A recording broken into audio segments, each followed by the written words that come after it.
Hello everyone, আসসালামু আলাইকুম। এই তোমরা কি সবাই ভালো আছো? আরও একটি নতুন ব্লগ নিয়ে আসলাম আপনাদের জন্য। গ্রামের পরিবেশের নদীর পাশে ঘুরতে আসছি। আমাদের যে প্রিয় খেজুরের রস, আমরা খেজুর গাছের এখানে একটা হাঁড়ি দেখানোর চেষ্টা করতেছি। এখানে কত সুন্দর, এখানে আসলে রস হয়, ছোটো গাছটাও আর আলহামদুলিল্লাহ আল্লাহর হুকুমত রস হয়। আসলে এটা আল্লাহ তাআলার একটা প্রাকৃতিক নিদর্শন, আল্লাহ তাআলা সব কিছু করতে পারেন, ঠিক আছে? তো আশা করি আপনাদের ভিডিওটি দেখলেই ভালো লাগবে। যেখানে যেখানে হাড়ি দেখা যাচ্ছে, ঠিক আছে, খেজুরের রস, সামনে একটা সরিষা বাগান ক্ষেত আছে, আমরা আপনাকে দেখার চেষ্টা করবো। তো আপনারা আমাদের সাথে থাকার চেষ্টা করেন ইনশাল্লাহ, আশা করি একটু। আসলে গ্রামের যে পরিবেশ, এই পরিবেশে আসলে আসলে সত্যিই অনেক ভালো লাগে। দেখেন অনেক নারকেল গাছ আছে এবং আম গাছ, তারপর হচ্ছে এখানে খেজুর গাছ কাটা হয়, সেখান থেকে প্রাকৃতিকভাবে রস হয়, যেটাতে আসলে কোনো ফরমালিন নাই এবং কোনো বিষাক্ত দ্রব্য বনাই নেই। এত সুন্দর আলহামদুলিল্লাহ। যদি আপনারা গ্রামে আসেন এবং খেজুরের রস খান, আপনাদের দাওয়াত ভোলা জেলায়।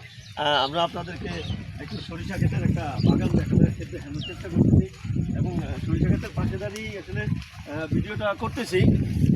তো আশা করি আপনাদের ভালো লাগবে আর আপনারা সবসময় এভাবে পাশে থাকবেন। আর আপনাদেরকে যারা আমার অডিয়েন্স আছেন, যারা এই ভিডিওটা দেখবেন, ইউটিউবে যত অডিয়েন্স আছেন সবাইকে, সব ফ্রেন্ডদেরকে আমার ভোলা জেলায় দাওয়াত এই নদীর দৃশ্য দেখার জন্য, এবং যে খেজুর গাছের যে রস খাওয়ার দাওয়াত, এবং সাথে চিতই পিঠা এবং বাহর পিঠার দাওয়াত, সেটা শীতকালীন পিঠা। আর দেখেন কত সুন্দর সরিষা বাগানটা, দেখেন কত সুন্দর, এখানে দাঁড়িয়ে ভিডিওটা করতেছি। তো ভিউয়ার্স, একটা কথাই বলবো, আপনাদেরকে সবাইকে দাওয়াত আমার, সবাইকে আমার বাসায় দাওয়াত। আপনারা আসবেন, আপনাদের সবাইকে নিয়ে নদীর পাড়ে ঘুরতে আসবো, নদীর এই দৃশ্য, সুন্দর দৃশ্য দেখাবো। এবং এত সুন্দর সরিষার এখানে আসলে আপনার আসলে প্রাণ জুড়িয়ে যাবে।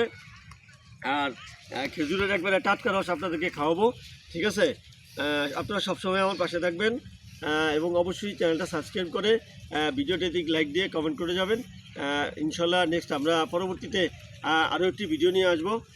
যদি আপনাদের ভিডিওটি ভালো লাগে অবশ্যই শেয়ার করে দিবেন। আসসালামু আলাইকুম।